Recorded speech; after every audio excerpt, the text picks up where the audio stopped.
So, hello, and a massive hello to everybody. Hope everybody's having a great day wherever you are, whatever you may be doing. This is 50 pips rocking and rolling here, 12th of March, 2020. No trade calls or recommendations are responsible for their own stuff. We're here for educational purposes solely. So, what's going on as we go into the ECB today? Okay, so we've got a couple of things to keep in mind.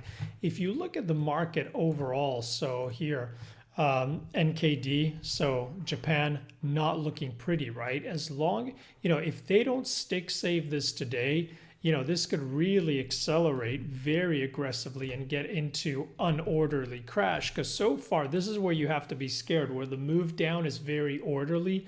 That's when it gets very, very painful. So here, the day close today is going to be extremely important on a number of charts, right? NKD, you can look at J and K, so super important high yield. You see how this has also come right back down into such a key zone, right? They have to stick save these here. If not, there's a big chance that it gets unorderly, right? So today, even though we're opening heavy, it's a candidate for some kind of a bounce, right?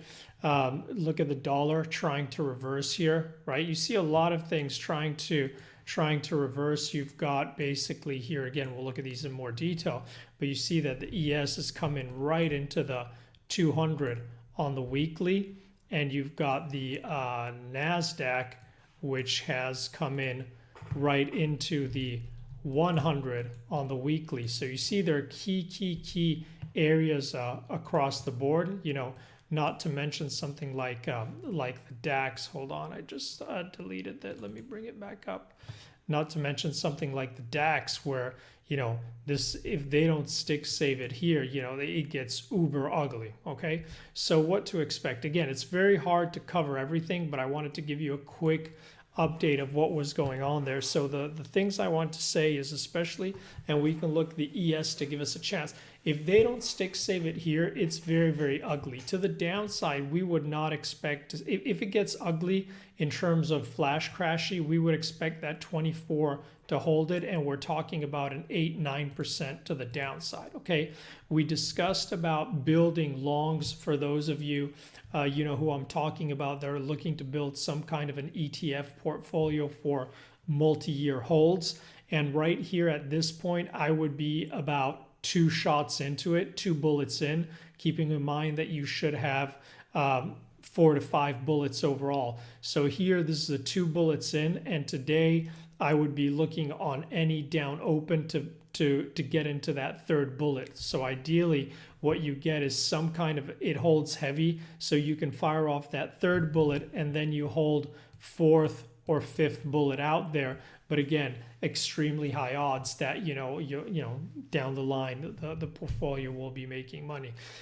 Base case assumption here for me, the way this is looking is I expect to see some kind of capitulation anywhere from here into the 2400. So again, the base case hasn't changed at all. Then I expect this to stay choppy with potential for 1 or 2 5 to 10% rallies. And until this coronavirus issue is resolved or dies down, a lot of sideways to heavy trade. And broadly speaking, what that would translate to me, broadly speaking, would be that we are stuck inside this broader range with kind of like 2,900 capping to the upside and 2,400 capping to the downside.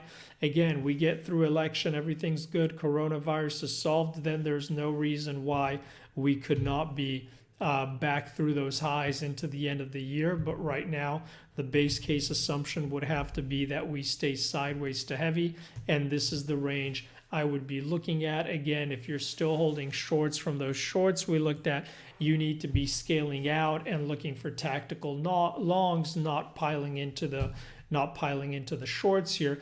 And this is pretty much the same case around all the setups we've been looking at. I would be, as I already said, I would be flat on Russell. For those of you who like the pair trade, short Russell, long NASDAQ, I'd be taking that off now.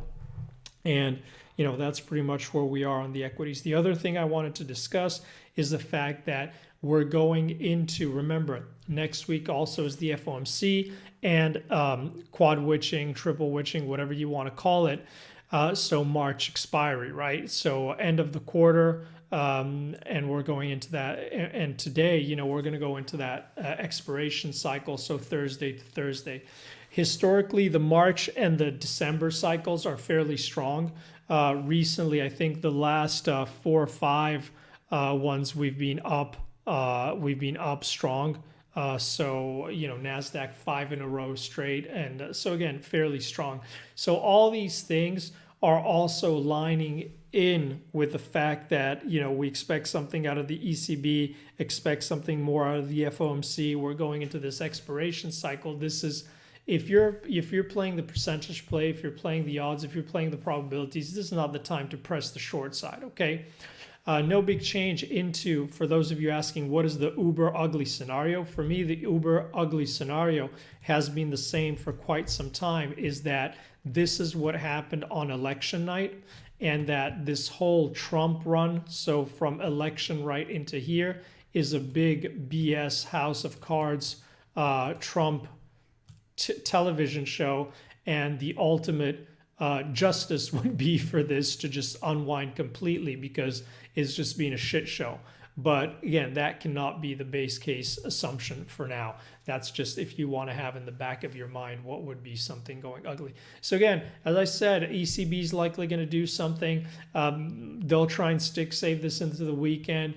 FOMC tomorrow going into a strong expiry cycle. Again, it's really hard to bet to the short side. So if anything, I'd be looking for tactical longs. Now, looking at the ECB, what to expect for the euro. Now, it's a little bit of a tricky one because it's not a normal meeting. Now, usually into the ECBs, what tends to happen is that the euro trades heavy, and then it kind of also trades heavy post the ECB, and then it finds some kind of a bottom into end of the week or early the next week, and then rallies off of that. Here, we have to be a little bit careful as you see how we're starting to see weakness into the ECB and a little bit of pause here, and it's trying to turn negative on the week. Now, it really depends what Christine and company do. I mean, could they cut another 10? Some people are saying they've prepared everybody for that. Sure. I don't think it's going to do much. Maybe they could do more QE. Who knows? It's just very hard to call here. But I would still ultimately be a buyer of euro on dips. And what would those dips be? Well, one thing is you can either look at this structure here, these previous highs here, right? Look back into that to be buys. And a way of doing that is look at it on the daily. And you see that all those highs are pretty much coming in line with those moving averages here, right around starting at the 111 mark.